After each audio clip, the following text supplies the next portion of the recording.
Good afternoon, I'm Dave Karger. Thanks for sticking with me today here on TCM. Up next, Edward G. Robinson delivers a powerful performance as a tyrannical ship captain in the 1941 Warner Brothers drama The Seawolf. Based on a 1904 novel by Jack London, the story follows Wolf Larsen, captain of a seal hunting ship called the Ghost.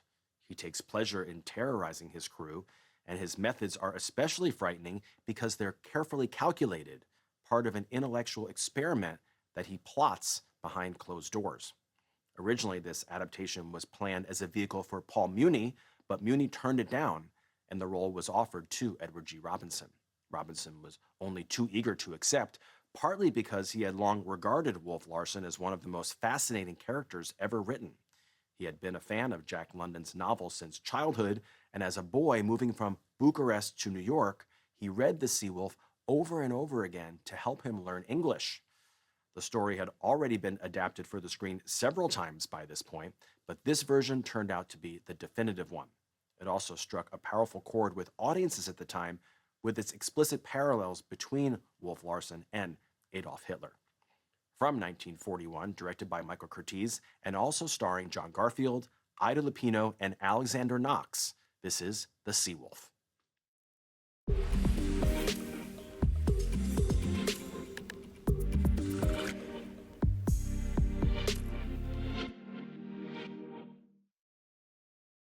The Seawolf was adapted from a novel by Jack London, which was published in 1904, and the film adaptation was written by Robert Rossen.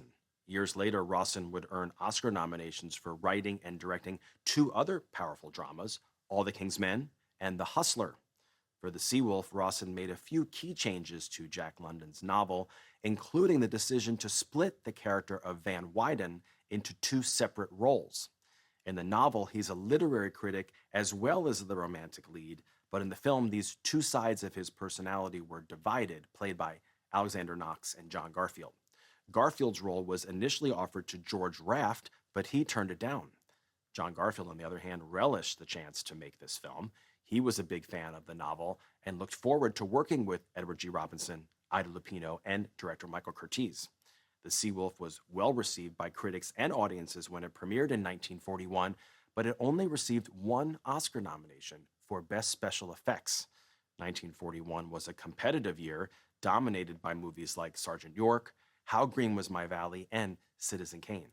Incredibly, Edward G. Robinson was not nominated for his portrayal of Wolf Larsen, and even more incredibly, he never received an Oscar nomination for any of his brilliant performances.